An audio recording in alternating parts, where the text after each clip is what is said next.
प्रयागराज के महाकुंभ में इस बार श्रद्धा और आस्था के साथ संतों की हुंकार भी गूंजेगी।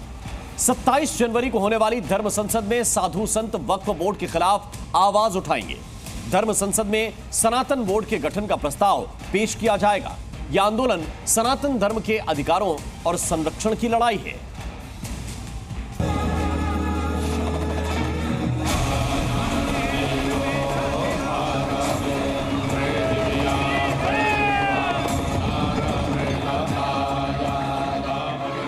प्रयागराज के महाकुंभ में इस बार सिर्फ श्रद्धा और आस्था का नहीं बल्कि सनातन धर्म और संतों की हुंकार का अद्भुत संगम देखने को मिलेगा। त्रिवेणी के तट पर लहराती धर्म ध्वजा इस बात का ऐलान कर रही है कि सनातन धर्म अपनी सांस्कृतिक विरासत का परचम बुलंद करने के लिए पूरी ताकत के साथ खड़ा है। महाकुंभ के दौरान 27 जनवरी को प्रयागराज में धर्म संसद का आयोजन होने जा रहा है, जहां चारों शंकराचार्य, 13 अखाड़ों के प्रमुख और देश भर के साधु संत वक्फ बोर्ड के खिलाफ अपनी आवाज बुलंद करेंगे।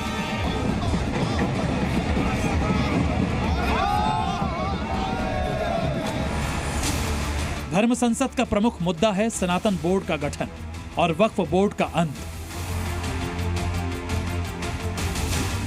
धर्म संसद में सनातन बोर्ड का प्रस्ताव पारित किया जाएगा और केंद्र सरकार से सनातन बोर्ड के गठन की अपील की जाएगी।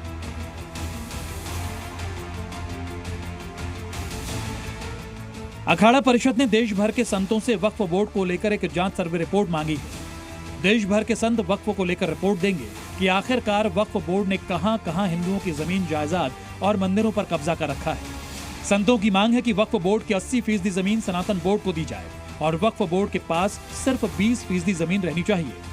संत मांग करेंगे कि वक्फ बोर्ड को खत्म करना चाहिए। अब आपने आज से इतने करीबन 17 साल पहले सनातन बोर्ड नहीं बनाया, आपने वक्फ बोर्ड बनाया, तो अब आपका समय समाप्त हो चुका है। अब सनातन बोर्ड बनेगा और आपका बोर्ड भंग किया जाएगा। अब ऐसा प्रयास किया जा रहा है। सभी संत महात्मा जितने हमारे सनातनी सभी एक हो रही है और हमारी एक ही आवाज है, वक्फ बोर्ड समाप्त हो जाए और सनातन बोर्ड जो है उसका जो है गठन हो। वक्फ को खत्म करने की आवश्यकता क्यों है? नहीं, देखिए, वक्फ जितना भी वो पूरा कब्जा कर रहा है। जहाँ जहाँ वो बोलता है, जहाँ जंगल है, जहाँ भी सिटी है, जहाँ भी वो चाहता है वो कब्जा कर रहा है। अखाड़ा परिषद का कहना है कि अब समय आ गया है कि वक्फ की जमीनों को सनातन बोर्ड को दे दिया जाए और जनसंख्या के अनुपात में जमीन का बंटवारा किया जाए। संतों का मानना है कि भारत में हिंदू बहुसंख्यक हैं, इसलिए वक्फ की जमीन का बड़ा हिस्सा सनातन धर्म के संरक्षण के लिए होना चाहिए।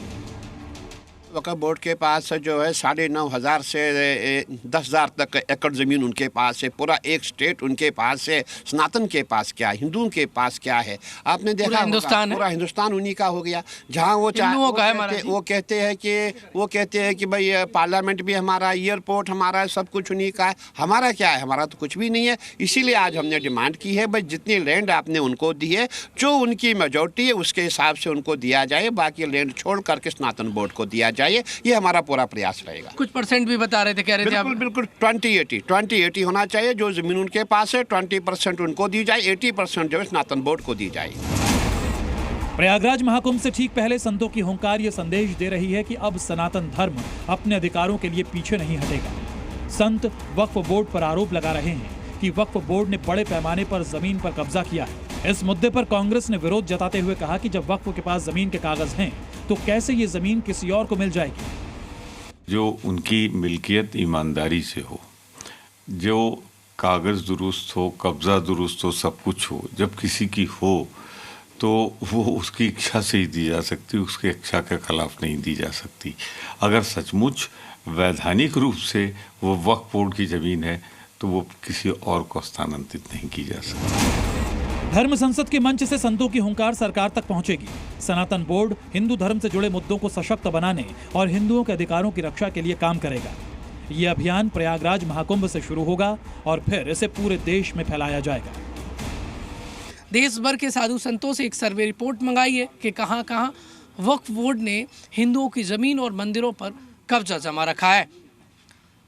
हिंदुस्तान के इतिहास में पहली बार धर्म संसद होगी तो सनातन बोर्ड के गठन पर होगी। अब सनातन बोर्ड बन के रहेगा, ये कह रहे हैं अखाड़ा परिषद के प्रमुख। कैमरामैन विक्रम सोमवंशी के साथ प्रमोद शर्मा, जी मीडिया, प्रयागराज।